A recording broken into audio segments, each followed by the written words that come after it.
Olá pessoal, sejam bem-vindos a mais um episódio do Sou Vendedor e Ponto Final. Estou trazendo aqui um grande profissional, um grande vendedor, um profissional que tem uma história muito bacana e vai compartilhar com a gente hoje. Seja bem-vindo, Ítalo. É um prazer estar com você. Você é um dos caras que eu mais respeito como profissional de vendas e acredito que a troca vai ser muito boa. Ítalo, eu conheço você há mais de 25 anos. A gente tem uma história muito bacana juntos. Eu queria escutar a tua história. Como é que você começou nesse ramo de vendas, nesse mundo tão encantador que é a área comercial? Júnior, a minha história ela se confunde com uma transição de carreira. Eu era técnico em edificações, fazia economia na Universidade Federal de Pernambuco e, por circunstâncias familiares, acabei sendo impulsionado, né, a mudar de rota. Então, comecei como demonstrador de vendas da Nestlé. À época, nós fazíamos degustação de um produto chamado Supligen. Interessante falar esses detalhes porque a lembrança vem à tona agora. É uma viagem no túnel do tempo agora, acho que a gente vai fazer, Júnior. E comecei num cliente chamado CDA, que hoje é Atacadão ali, fica ali na BR, próximo a Caxangá. E foi uma experiência sensacional, porque dali, pelo trabalho que foi desenvolvido, fui convidado para uma grande multinacional e comecei o trabalho de promoção e merchandising. O promotor de vendas propriamente dito, aquele que faz todo o trabalho de loja, abastecimento, acompanhamento, de shelf life, venda dentro de loja. E segui, após um tempo, acredito 1 ano e meio, 2 anos, eu fui promovido e passei a ser líder desses promotores de venda. O cargo era chamado supervisor de merchandising. E aí eu fui liderar aí uma equipe de aproximadamente 50 promotores. Intervalo também de mais ou menos 1 ano e meio. E aí eu fui promovido para vendas, um vendedor júnior, né? Começamos aí por aí nessa fase. E foram quase 12 anos dentro dessa empresa. Após esses 12 anos, eu entendi que poderia dar um passo maior na minha carreira e resolvi me transformar em representante comercial.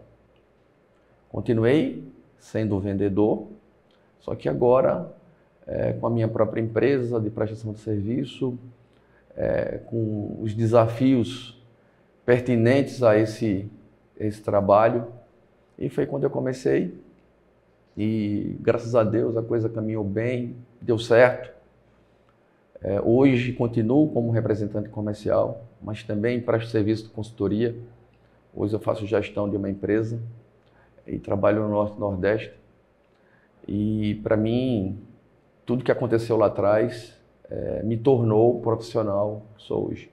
A soma de todos esses episódios me levaram a ser o que eu sou hoje, um vendedor, também um vendedor e ponto final. Muito bacana, né, Ítalo, a tua história, né, profissional. Você como muitos promotores, como promotores e promotoras, traçaram uma trajetória de sucesso profissional, né? Você foi demonstrador, promotor, líder de promoção, supervisor de promoção, chegou a vendas. Na tua concepção, Ítalo, a importância dessas etapas na vida de um profissional de vendas, na tua visão, ainda hoje se torna importante o profissional de vendas, o vendedor passar por essas etapas? Eu creio que seja essencial, Júnior. Um profissional, ele é a soma de tudo que ele faz durante sua carreira. Quanto mais experiência, quanto mais ele agrega com isso, mais ele se torna um profissional com qualidade para enfrentar todos os desafios que a nossa profissão exige.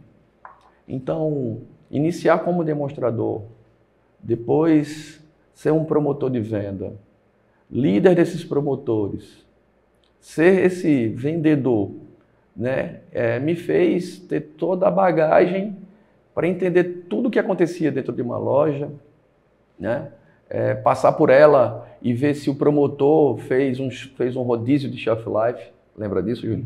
Shelf life. Não era brincadeira, né? É brincadeira. Se ele abasteceu a loja, até pela posição de como o produto se encontra na gôndola, né? Esse relacionamento com quem define compra na loja, seja o gerente, seja o diretor de loja, seja apenas um comprador. Então isso fez com que a gente diminuísse alguns fatores de risco, né? Então os erros, eles diminuem a partir dessa soma, né, profissional. Ô Ítalo, e a gente está analisando hoje o profissional de vendas de hoje, né, e a profissional de vendas de hoje.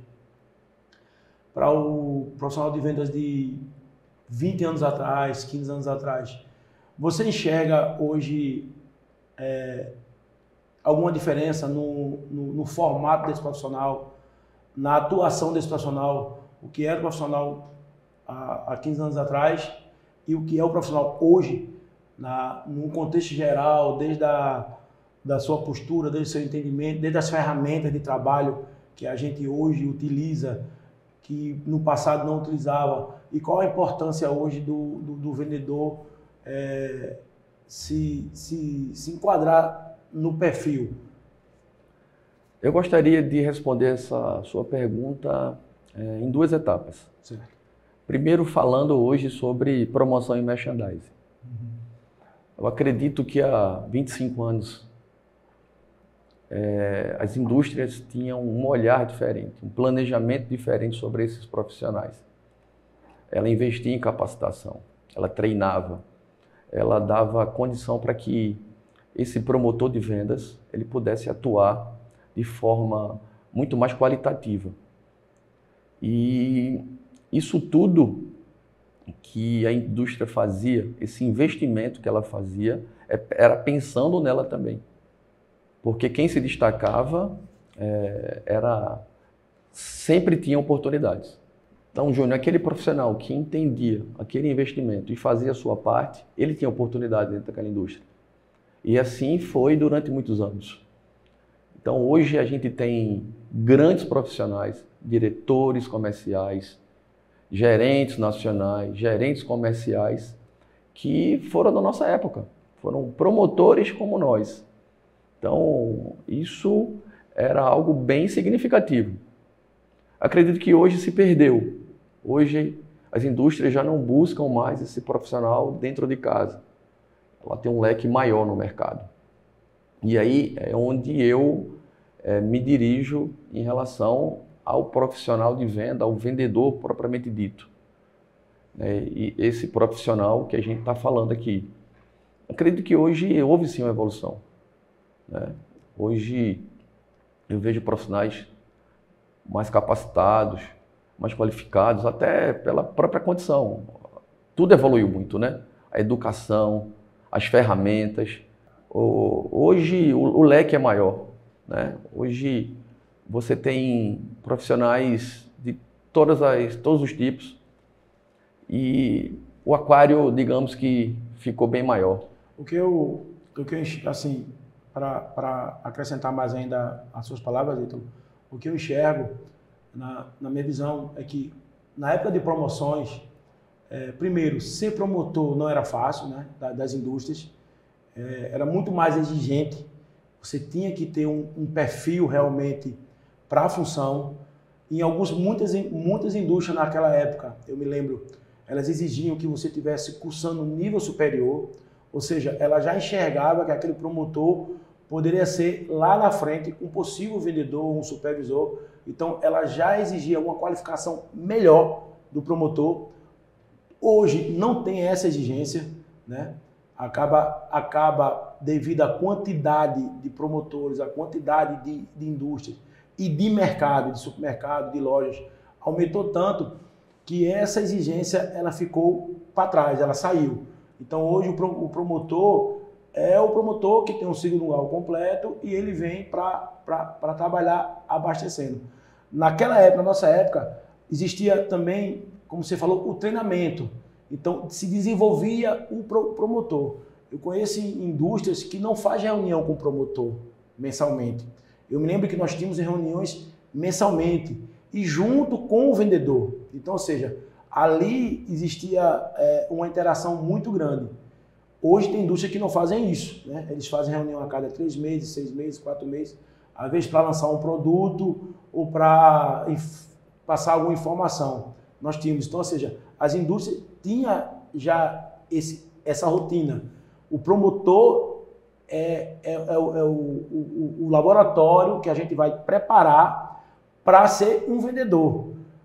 Também por quê? Porque não tinha tantas ofertas de vendedor no mercado. Os profissionais, tanto homem, tanto mulher, não enxergavam esse mercado de vendas. Eu sempre digo que o vendedor era o profissional que não deu certo, entre aspas, e que vinha de alguma empresa de trabalho administrativo. As portas se fechavam, como naquela época vendedor era uma função que tinha uma rentabilidade melhor do que algumas funções, acabava a pessoa indo. Então eu acho muito bacana naquela época, me dá uma saudade muito grande de ver como as indústrias tratavam o profissional de vendas. Ele realmente investia e promovia, formava profissionais. Existem algumas indústrias que fazem? Existem, ainda que fazem. Mas na sua grande maioria não fazem mais. O promotor é o promotor. E uma das coisas que me chamava a atenção naquela coisa de promotor de vendas é que existia realmente, além do treinamento, além da questão de você participar de reuniões com supervisores, com promotores, com gerentes, é que existia o estímulo da indústria. Você pode ser um vendedor, você tem condições de ser vendedor. Ela enxergava aquele profissional que tinha a vontade e ela alimentava isso. E sua grande maioria virou vendedor. A sua grande maioria é vendedor, como você falou. Tem muitos aí que são gerentes regionais, gerentes nacionais e começaram como a gente. Sobre o vendedor, realmente hoje o vendedor, no meu ponto de vista, ele, primeiro, é um vendedor que tem que se adequar às ferramentas de hoje.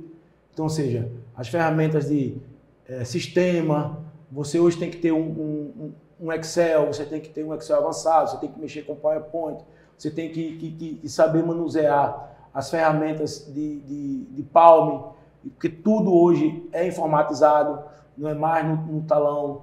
Cada dia que passa as indústrias, ela tem diminuído mais o seu pessoal de retaguarda e você acaba absorvendo mais funções, mais trabalho para entregar. Antigamente você pedia, preciso de um relatório. O relatório vinha. Hoje você tem que entrar no sistema, enxergar o relatório ou muitas vezes criar o relatório para que facilite a sua vida. Mas uma coisa que me chama a atenção hoje também é que muitos vendedores passam anos e anos ali com vendas e não desperta para crescer, para investir, porque agora a indústria investia antigamente.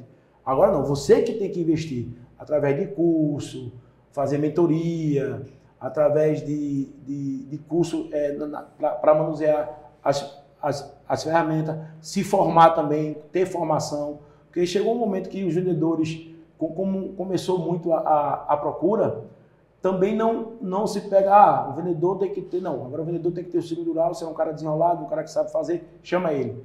Antes o vendedor, eu me lembro que você também, aí você já tem que ter nível superior, ser formado, porque as indústrias exigiam. Porque já era um passo a mais para você ter amanhã um gerente, um gerente regional. Mas assim, no teu ponto de vista, Ítalo,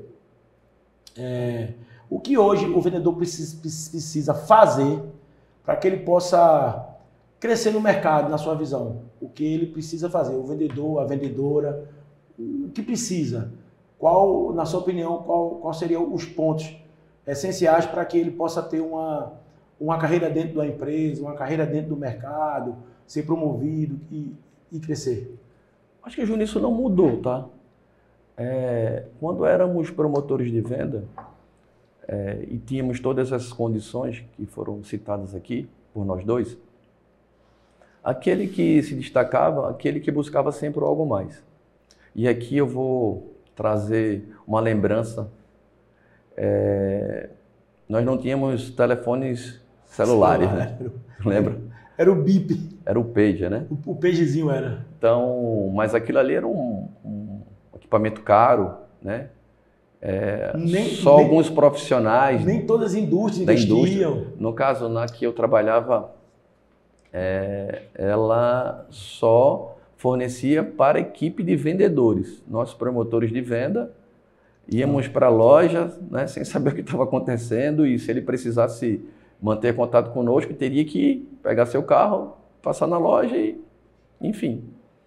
E aqueles promotores que entendiam que esse investimento seria importante para que ele se apresentasse de outra forma e já apontasse para os seus superiores, né, para os seus chefes, de que, ó, eu quero algo mais, eu tenho capacidade de algo mais, a gente comprava.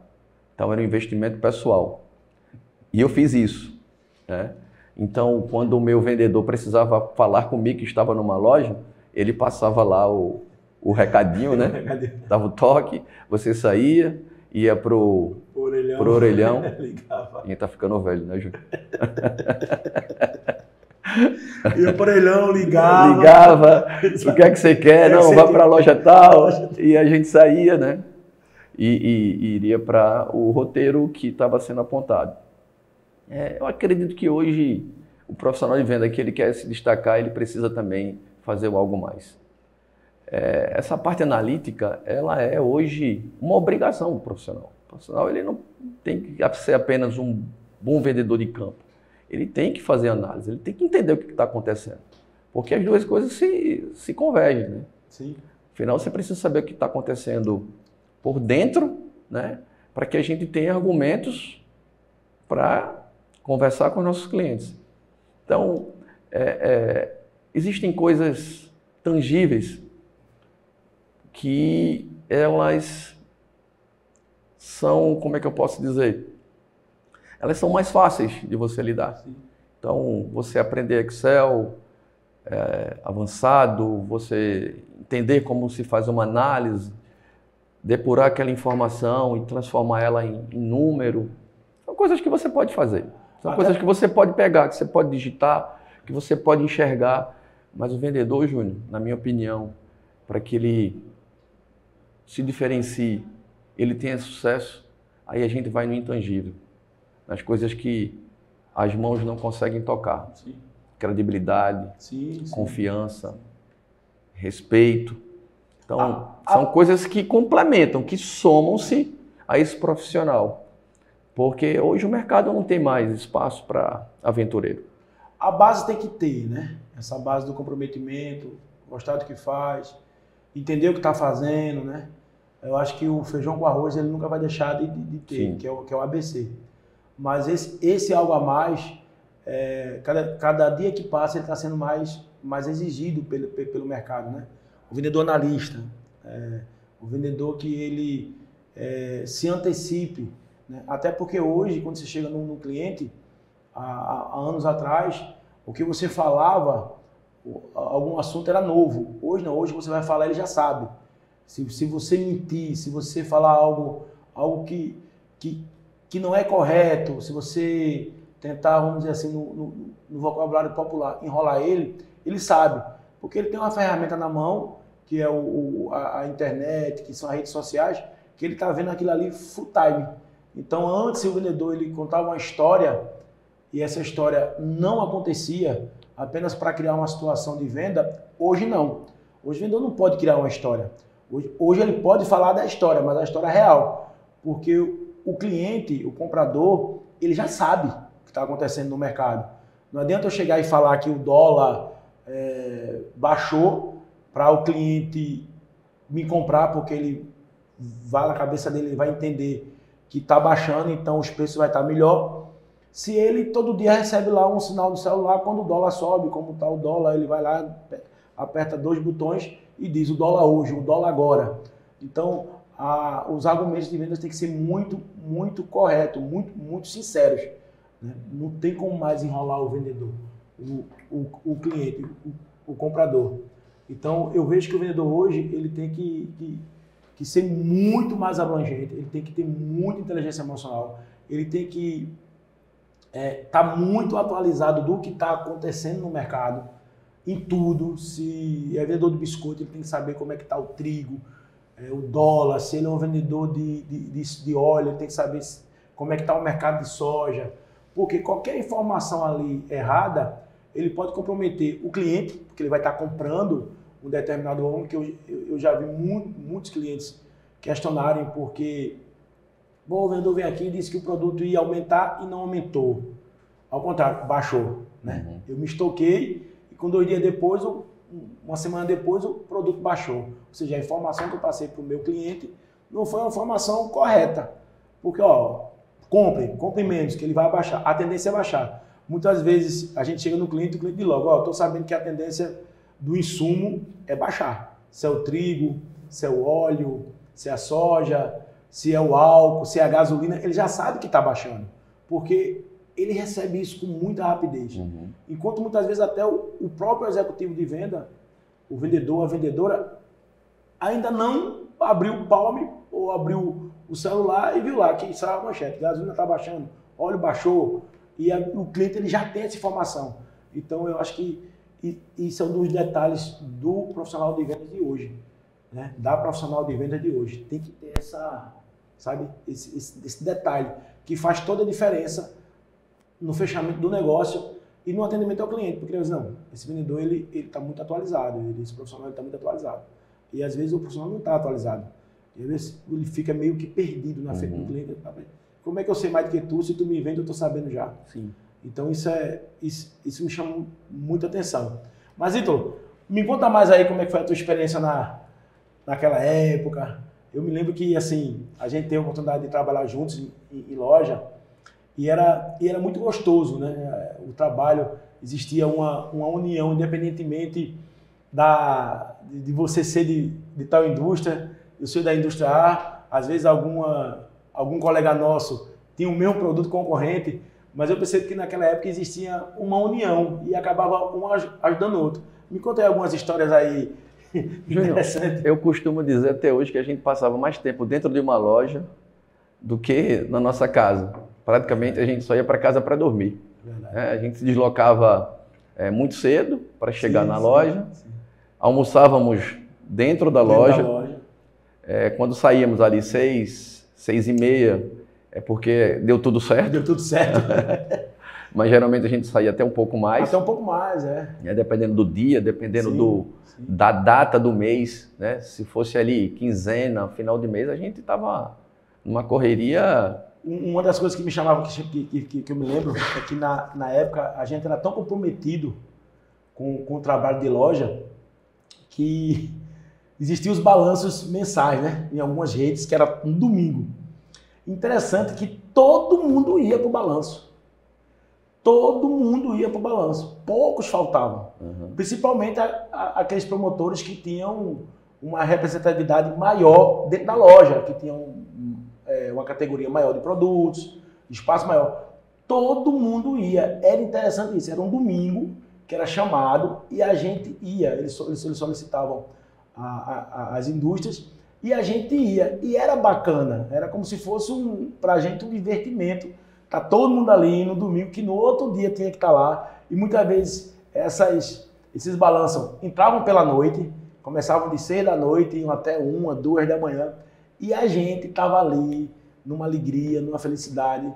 É interessante como a gente se sentia bem no que fazia. É uma das coisas que me chama a atenção hoje. Hoje a gente vê que existem alguns profissionais na área que não tem aquele prazer de estar realizando aquele trabalho, de estar no ponto de venda, de estar no PDV. É interessante que é impossível hoje a gente ir num supermercado, fazer compra e a gente não andar nos corredores e não olhar para algum produto que a gente vai Sim. comprar para entender o que está acontecendo, produtos que a gente trabalhou, produtos que está chegando no mercado. E de repente, de vez de a gente estar fazendo as compras, a gente está fazendo uma análise, né? Aqui, rapaz, olha, aconteceu esse cliente aqui, esse produto aqui, rapaz, interessante. Essa marca aqui, eu achei que ia fazer essa marca, é tão indústria, e começa a despertar na gente o vício, o hábito de estar sempre olhando o PDV de uma forma diferente. E a gente não para com esse vício, né? Não para. Eu, quando viajo com a minha esposa, ela fala, um dos roteiros turísticos que você mais adora é o supermercado. Porque é interessante, né? Porque a nossa história foi contada dentro do supermercado. Nossa história profissional foi produzida ali. Dentro do mercado. Né? No nosso caso.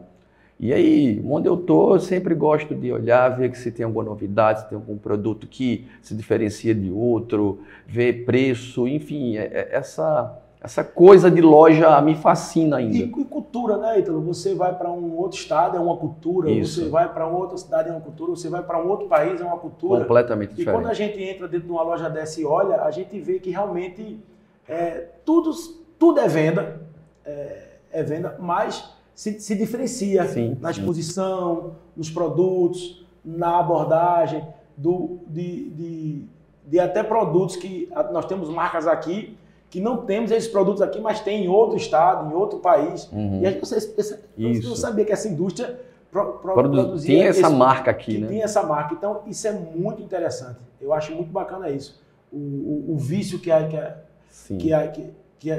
gente cria. Já dizia um ex-gerente meu chamado Aldo Jorge, que ele dizia, Júlio, isso é um vício. Né? É um vício bom, mas é um vício. A gente fica viciado em loja, e quando a gente não vai na loja, você vai no domingo numa loja, tem que olhar. E eu achei isso muito bacana. Mas, por outro lado, para a gente é um laboratório também. A gente está se atualizando, a gente está enxergando o mercado, começa a perceber que o mercado está mudando. E no PDV ele fala isso. Se a gente olhar hoje o PDV, o ponto de venda de hoje e o PDV do passado, é totalmente diferente. É totalmente diferente de segmento, é totalmente diferente de produto. Muitos produtos que eram consumidos no passado, hoje até desapareceu no mercado, foi substituído. Muitas vezes a mesma indústria criou outra marca mais acessíveis, porque o produto ficou mais caro para o consumidor. E a gente percebe isso dentro O mercado é mutável, né? Agora, eu quero voltar um pouquinho sobre o trabalho de loja que a gente fazia. E você falou que você entrava às 6 e saía 1 da manhã, né? A gente entrava de 6 da noite por balanço. Eu acho que seu portfólio era pequeno, né? Por isso que saía tão cedo. Eu entrava às 6 da manhã e quando dava tudo certo, né? No balanço, eu saía às 8. Né? E um dos maiores desafios nossos era contar aqueles tabletes de caldo. A gente nunca acertava. Nunca dava, nunca batia o que estava na loja, o que estava no estoque. Então, aquilo era um desafio para nós. Então, a gente varava a madrugada, amanhecia, e a gente estava na loja tentando descobrir o que aconteceu. Não, eu lembro que eu chegava no outro dia, aí vinha o encarregado, o responsável pela contagem, e dizia, ó, vai ter que recontar. Vai ter que fazer outro balanço, porque isso não deu certo. Tem que recontar, não, deu errado. Pô, deu errado. Tinha 10 pessoas contando. Vai ter que contar. Hoje nunca deu certo o balanço, né? Nunca deu certo, nunca batia. Mas era bacana. Mas era bacana, porque ali gostoso. Tinha uma harmonia muito grande. Sim, né? Sim, muito grande. Quando você fala sobre esse ambiente de loja, era um ambiente muito motivador. Porque nós nos deparávamos com colegas nossos que tinham acabado de ser promovidos. Então esse ambiente nos impulsionava a buscar e tirar o nosso melhor. E eu me lembro que trabalhamos numa determinada loja com um gerente que, né, nos ajudou muito. Muito ajudou. Né? E todos nós fomos promovidos, óbvio, por todo esforço, né? Sim. Por tudo que nós fizemos, por todo comprometimento. O reconhecimento existia, né? Até da não loja. Foi nada não. Aleatório, foi realmente brigado. Sim. E todos nossos amigos na época, que a gente entendia que não adiantava a gente puxar o tapete do outro e sim ajudar. Né? Quantas vezes você, ao passar do seu horário, será obrigado a tirar o seu ponto extra. Meu ponto extra para dar para um amigo meu. Porque eu tenho a visita. Tinha que abastecer o ponto extra com ele. Então, quantas vezes isso aconteceu? E todos nós ganhamos com isso. Mas, Ítalo, como eu te falei, no passado, todo mundo se unia, né? Existia interação. A gente queria ver o outro crescer, né? A gente viu muitas pessoas crescerem na frente da gente, mas depois chegou o nosso momento. E era impossível a gente crescer se a gente não tivesse pessoas também que enxergassem a gente, que nos ajudassem, que mostrassem o nosso trabalho, né? Então, eu sempre digo uma frase: ninguém vai a lugar nenhum se não for através de pessoas. Sim. Né? Você tem que ter pessoas. Sim. Pessoas que te dêem oportunidade, pessoas que te corrijam, pessoas que te ensinem, pessoas que te falem a verdade, pessoas que te elogiem e pessoas que te dêem oportunidade. Não, você merece uma oportunidade. Pessoas que digam o que você pode melhorar, o que você tem que fazer para chegar a determinada função, a crescer dentro da empresa. Isso é muito bacana. Eu sinto falta disso hoje. Eu vejo que hoje também se perdeu. De ter aquelas pessoas que digam, vem cá, tuas qualidades é essa. Agora você precisa melhorar nisso aqui. Você precisa, para você crescer e chegar onde você quer, você precisa melhorar isso aqui, você precisa se qualificar. E aquela pessoa não está fazendo nada errado, ela está te ajudando.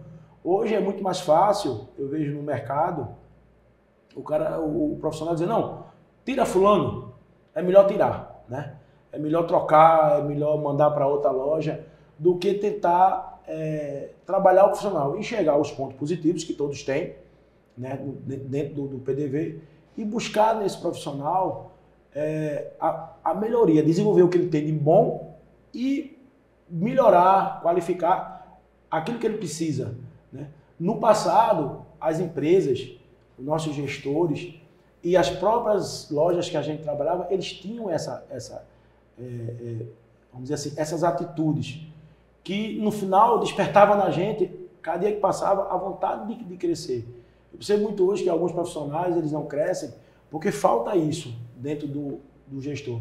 E aí já é a gestão, né?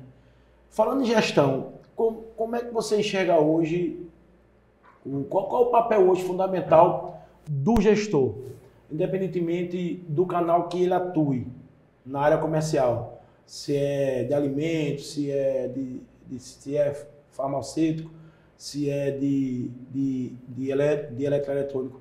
Mas qual a função hoje do gestor?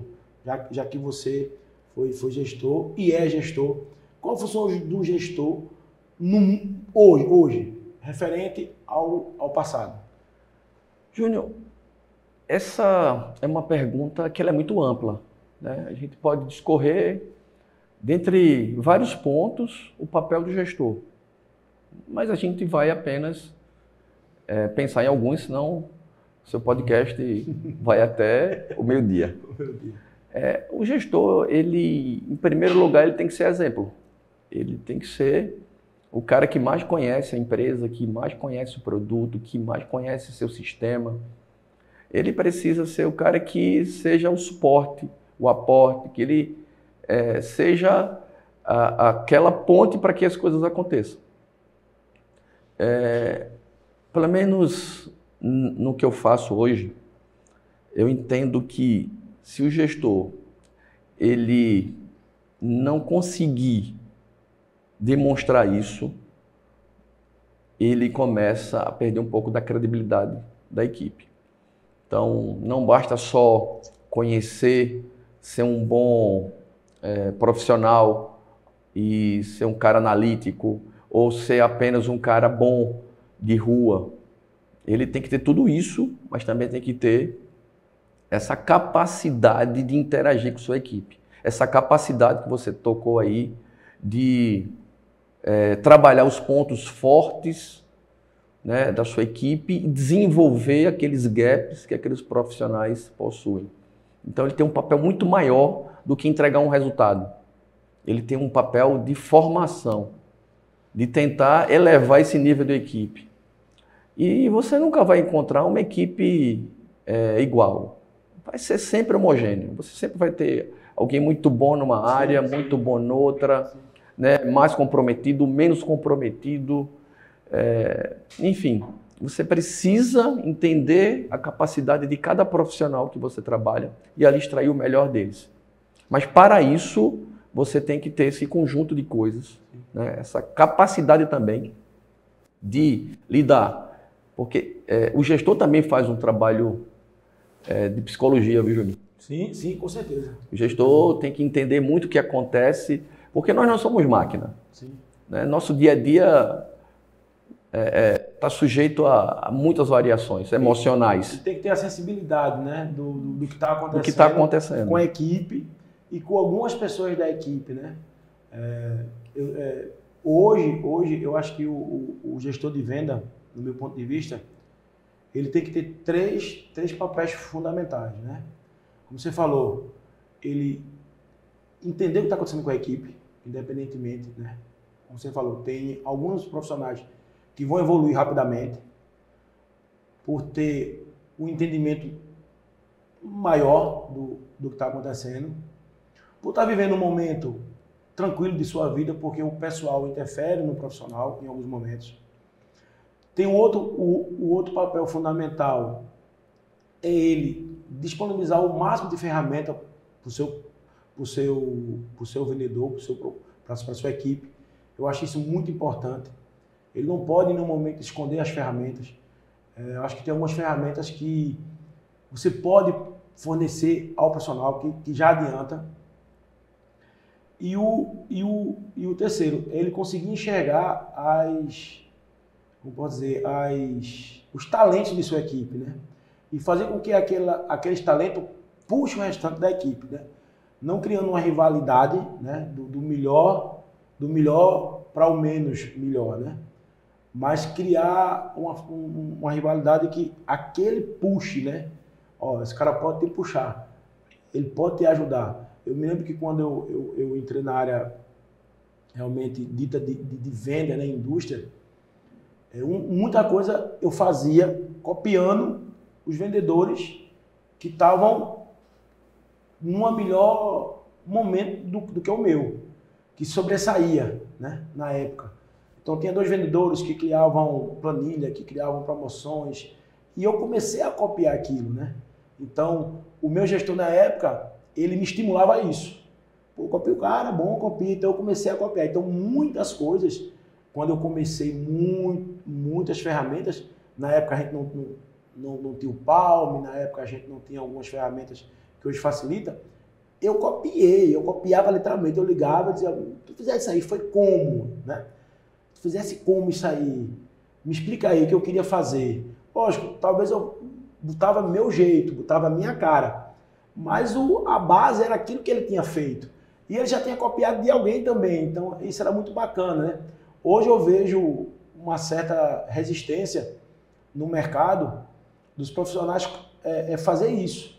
Às vezes, muitas vezes eu vi, quando eu trabalhava no corporativo, em uma indústria, eu via muitos profissionais questionarem o que aquele profissional tinha feito, né? E tinha dado certo, né? Ele ia e botava o defeito. Ele não entendia assim, não, como é que foi isso aqui? Agora eu vou colocar do meu jeito. Porque todo profissional tem um jeito de abordar, tem um jeito de falar, tem um jeito de relacionar. Mas a base do negócio é que era importante. Então, assim, eu tive muito sucesso na minha vida profissional porque eu copiava das pessoas. Eu copiava o bom, né? Eu copiava aquilo que era bom das pessoas. Sim, sim. Eu não copiava o que era o errado, o certo. Só que eu ia e fazia de uma forma do meu jeito. Do meu jeito. Para poder a coisa desse certo. E dava certo, né? Eu sempre falo que a gente está em Pernambuco, a capital tem um formato, o Agreste tem um formato e o Sertão tem um formato. Se o vendedor da capital chegar no Sertão e ele trazer da capital para o Sertão, ele já começa a não ter isso. Primeiramente, que no Sertão o pessoal para de meio-dia e volta 2 da tarde, é uma cultura. Aqui na capital, meio-dia, 12h30, você está na mesa de um cliente tirando pedido. E muitas vezes você nem almoça. Ah, não, ele almoça. Então, assim, existem as culturas que muitas vezes não são respeitadas. E copiar o que é bom dos outros é muito bom. É porque o mercado é isso. É ver o que o outro está fazendo de bom, tentar implementar de acordo com o que a indústria que você trabalha tem potencial para fazer. Sobre gestão propriamente dito, como a gente está comentando aqui, o gestor ele precisa ser o cara que mais entende sobre a sua indústria. Ou, na teoria, ele tem que ser, né? Ele tem que conhecer todos os processos. Ele tem que saber como é que funciona, né? Até para que ele possa dar essa capacidade para a sua equipe desenvolver. Sim, sim. Ter a capacidade dessas ferramentas funcionarem nas mãos da sua equipe. Então, parte dessa premissa. O gestor tem que ter esse lado, né, do conhecimento, da preparação. É por isso que eu falo de exemplo. E engraçado, você colocou isso, né, de uma forma bem enfática, né? O quanto você copiou o que seu gestor fazia, né? O quanto ele foi exemplo na tua carreira e você leva até hoje. Então, a partir disso, toda análise ela vai fluindo, toda estratégia que é pensada e executada, ela tem a possibilidade de ter mais êxito. Porque, óbvio, nós traçamos um planejamento para o mês, para o trimestre, né, para o semestre, para o ano, ou sei lá, dependendo da indústria, para 1 ou 2 anos. Sim. Vai depender muito da filosofia de cada empresa. Mas nós vendedores, né, que somos independentes, somos gerentes, diretores, ou, né, todos nós somos vendedores. A gente tem um fator que influencia muito, né?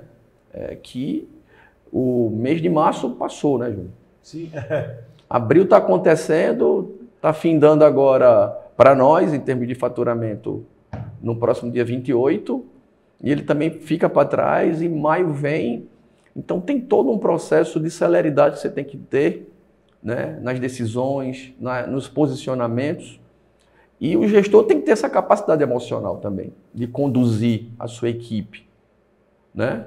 É óbvio que quando a gente fala de pressão, quem não estiver disposto a sofrer pressão... Mude de ramo, né? Mude de ramo, né? Mas qual é o ramo que não tem pressão? Sim, né? Claro.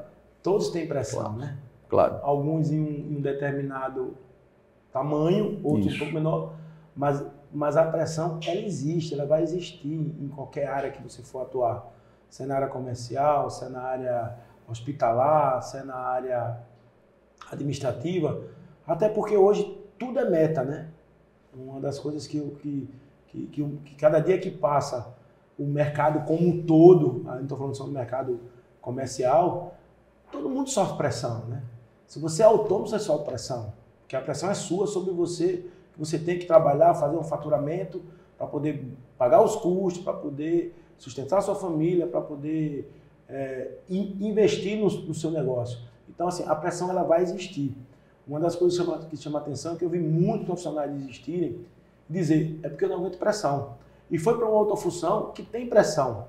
E às vezes até uma pressão até um pouco mais desleal do que a nossa pressão. Porque a nossa pressão, ela tem um fundamento, ela tem um objetivo, né? A gente recebe uma pressão porque a gente precisa entregar resultado, e tudo é resultado.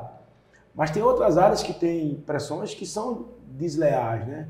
Um exemplo, você vai virar enfermeiro, você vai virar médico, você vai para um hospital público que não tem o que você precisa para executar a sua função. É uma pressão desleal, porque não é você, não é seu chefe, é a estrutura que não lhe dá as ferramentas para que você possa executar. E ali você sobe uma pressão covarde, porque você sabe fazer, você tem como fazer, mas cadê as ferramentas para poder atender um cliente, para poder fazer uma cirurgia, para poder passar um medicamento que seja aplicado naquele momento. Veja que pressão, né? Estamos falando de níveis de pressão. E quando eu falo sobre gestão comercial, sobre venda propriamente dita, eu estou falando sobre inteligência emocional. Sim. Né? Essa qualidade que o gestor precisa ter para conduzir sua equipe. Que você imagine, você está entre a indústria, a sua equipe, né, seja ela representante comercial ou vendedor direto da indústria, e o cliente. E você precisa fazer o link, né, entre essas três partes para que no final do mês a coisa aconteça, você entregue o resultado, mas entregue o resultado, olha só, dando a margem de contribuição, o dinheiro que a indústria precisa para sobreviver e continuar o ciclo, para que o seu vendedor ele receba seu salário ou sua comissão e o cliente também tenha a melhor condição comercial para que ele faça o sell-out e esse ciclo no próximo mês volte de novo. Então, você imagina, você tem a pressão, vamos lá, vamos falar de novo sobre ela, da tua indústria, a pressão do teu vendedor que quer uma situação para que ele fature e a pressão do cliente, olha, eu quero o melhor preço possível para que eu possa vender. Então, se você não souber conduzir esse processo de forma inteligente, com essa capacitação emocional, você pode se perder aí. Sim, então, a coisa não é só o número. Né? Se fosse só o número, nós não estaríamos nesse processo, Júnior. Estaria lá um robô, não é? Eu vi durante muito tempo de um gestor meu, ele dizia o seguinte, o nosso maior desafio são pessoas. Sim. É pessoas, né? Sim. Que envolve tudo, né? É um desafio. É cuidar, treinar, preparar pessoas para que possa trazer o resultado. Então, o maior desafio é pessoas.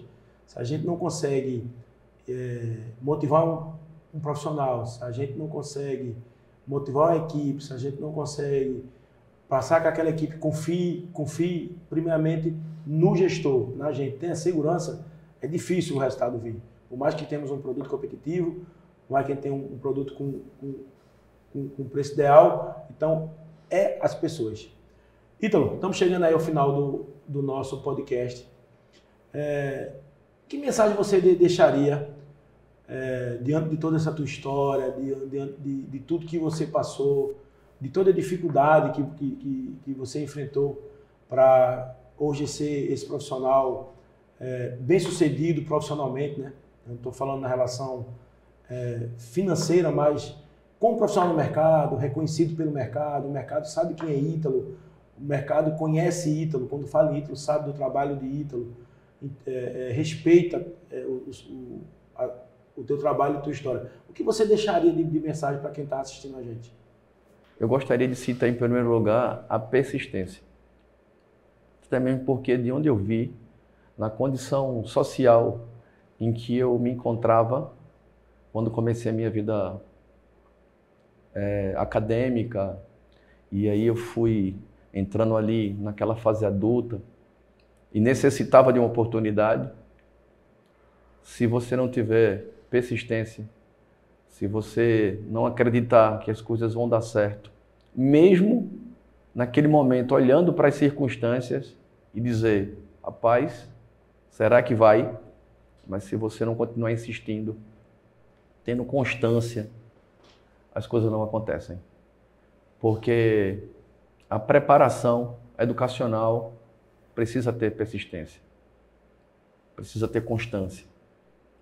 Não é isso? Porque imagina só, passa a tua vida inteira e aí você entra numa faculdade, aí não pode parar, você tem que fazer uma pós-graduação. E aí você vê que o mercado exige mais de você, aí você vai no MBA e assim segue. Da mesma forma é a nossa vida profissional. Quando a gente começa a trabalhar, a gente percebe que a gente precisa desenvolver. A gente tem alguns gaps que a gente precisa melhorar. Se você não tiver isso em mente, se você não continuar, a coisa não vai acontecer. Eu entendo que motivação ela é muito gerada pelo dia a dia, pelos hábitos. Né? Que se a gente pensar em motivação como simplesmente algo que eu estou motivado e que eu consigo fazer com que você se motive, isso pode ser momentâneo, né? Você pode sentir isso aí, essa coisa aí mais latente nesse momento e daqui a uma semana você de novo.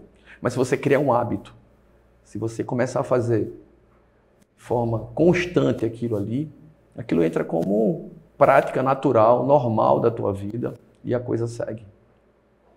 Então, Isso foi uma das coisas que me fez chegar até aqui.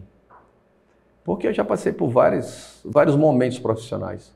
Porque a nossa vida profissional ela é cíclica, né? Ela começa, ela tem um ápice e de repente ela dá uma caída, se mantém, depois sobe de novo. E se eu não tivesse tido em mente que as coisas precisam ser sempre trabalhadas, sempre ter a mesma pegada, sabe? A mesma vontade. Isso passa muito pelo prazer que eu tenho de fazer o que eu faço. Bacana. Ser vendedor para mim não é um martírio. Para mim é uma satisfação. Bacana. Pegar o carro, sentar com o cliente, ouvi-lo. Porque, Júnior, a gente tem perdido muitas oportunidades por não ouvir nossos clientes, não ouvir o mercado. Isso é importante, Júnior. A gente primeiro tem que abrir os olhos e os ouvidos e deixar nosso cliente falar. Deixar o mercado falar. Deixar as pessoas que são importantes no processo para que a venda aconteça, dizer o que é que ela necessita, dizer o que ela precisa. Para que a gente tenha argumentos, como nós comentamos aqui, reais, verdadeiros, sinceros, onde o cliente vai entender. Sim. Ou não, vai depender muito do contexto. Sim. Mas ouvir nossos clientes é fundamental para isso.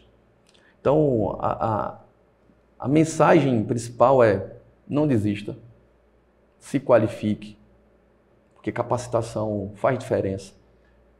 E a oportunidade vem, né, Ítalo? Isso. A oportunidade chega. A oportunidade chega quando você menos espera, né? E às vezes você produz essa oportunidade dentro das empresas que você atua. Enfim, ser vendedor não é simplesmente um profissional que a gente colocou aqui, que não deu certo e hoje ele é vendedor. Não. Vendas é uma profissão, sim. Nós somos vendedores porque entendemos que essa é uma profissão importante para a economia.